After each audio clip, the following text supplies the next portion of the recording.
Hi YouTube, Spider G back here. I sharpened this replica Lamia earlier today, and didn't come out as good as I wanted it to be. So off camera, I took it up to the 1200 to see if I can get a little bit better, smoother apex, because I was dropping and the burr just would not come off. So I don't know what that's indicative of, but it's sharp. It'll do the job. But I think I'll redo this one at some point, but it was good to do. But what I want to do is take it apart, clean it, and get the shavings out of there. Take a look at what's inside this replica. For those who haven't seen the inside of one of these clones, it's just nothing special. It's very, very simple. I haven't tuned anything on it. I just kind of let it break in normal, and it's really, really smooth. The steel is questionable as far as they're trying to say that it's on par with Kaiser's 154 cm, which I have a lot of, and it didn't feel like 154. And then when I got to the 600, it likes to take a 600 edge. So when you're done with the 154 on a Kaiser 154 on a 600, it is like coming off of a 1200, right? So you could really notice that. This, when I got to the 1200, it felt like it still needed more, a little bit more, or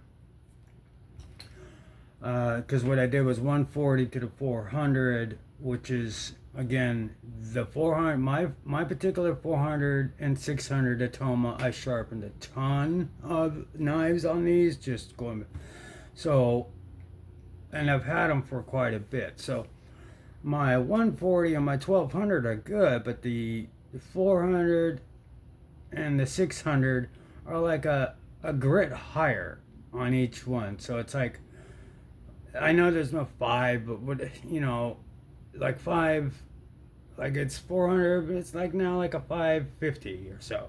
The 600 is like a 750. If you were to kind of categorize it, it's not an entire, like a full aggressive 6, but it has plenty of dimes. It does have it all the way through, so it does still act like it. I think if I would have went straight from the 140 and went to the 600, that would have been good. Or I should have just stayed on the 24.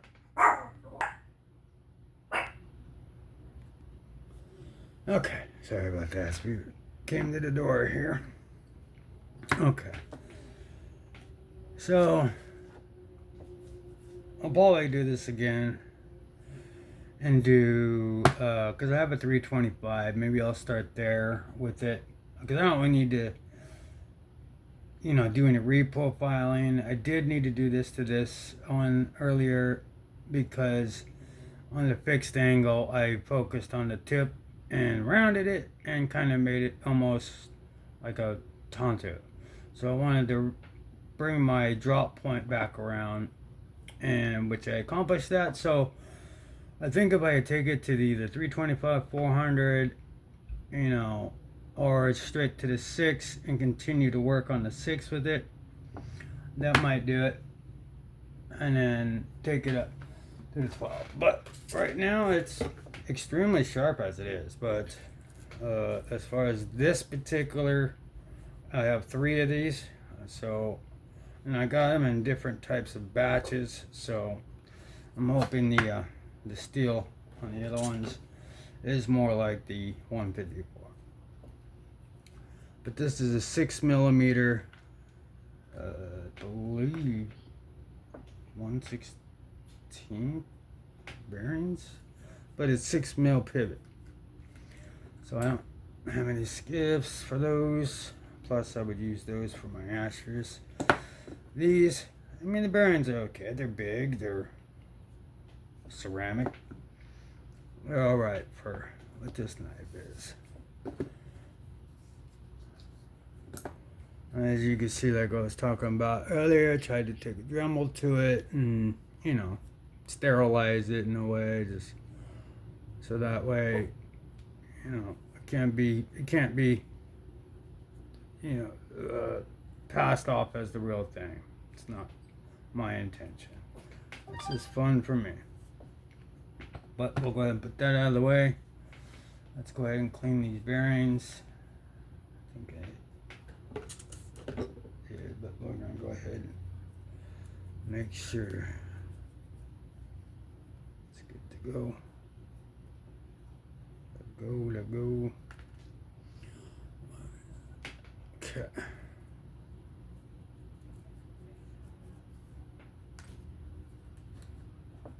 Be quiet, Lily. I know you hear them. She wants to bark so bad, but she's knows better not to. Okay, so I'm just gonna put some lubrication on the bearings here. This thing is just naturally smooth. And then we'll go ahead and just right around here. Go ahead, place this blade right back on. Grab this bearing, put some juice. The ball bearings facing the blade and the cutout, facing the cutout. Now, let's go ahead, just wiping off my fingers here. So, let's put the titanium back spacer. And while we got it open, let's check what's titanium and not. So that's titanium. Alright, steel lock bar, titanium. The pivot is not.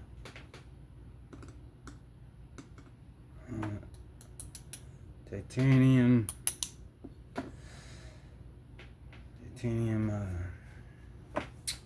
clip. Alright, that's cool. Alright. So let's put some heavy in the detent hole. Just fill it up. Put a little dot right on the ball. And this thing, I mean, it was running dry before, and it's just been smooth after it breaks in. The heaviness of that blade, the heaviness of the knife period, always makes it for a smooth drop shot.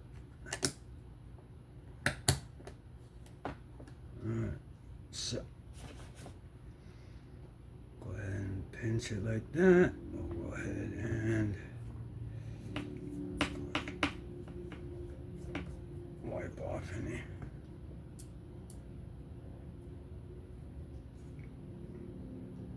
I think this is like a T10 or T9 or something, but I don't need to crank it or anything. So let me go ahead and close this down.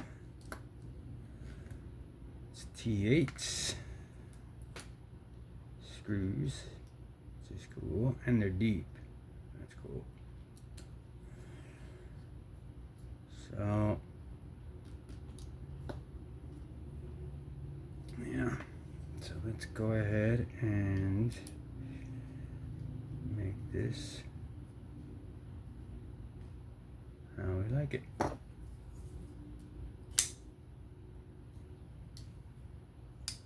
Oh, beautiful. Let's clean up this log face here.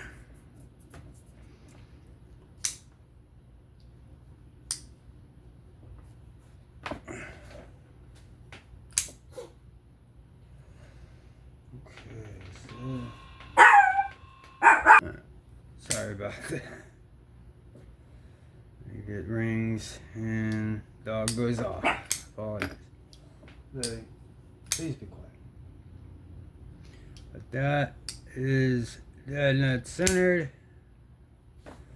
No left, right, up and down. Very good. Very good knife for what it is. If I could afford it, I would buy it.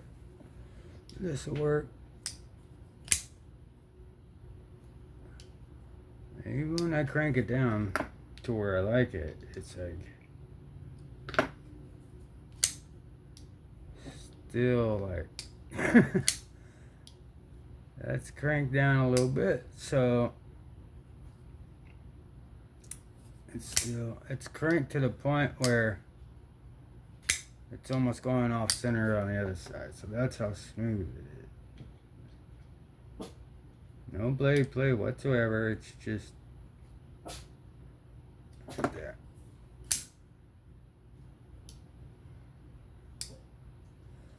That's dead nut centered right there. Bam.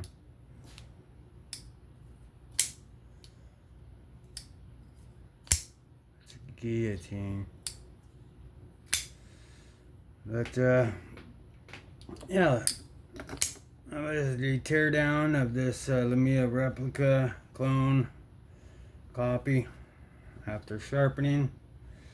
Took it to a 1200, 140, 400, 600 to 1200, and it came out sharp.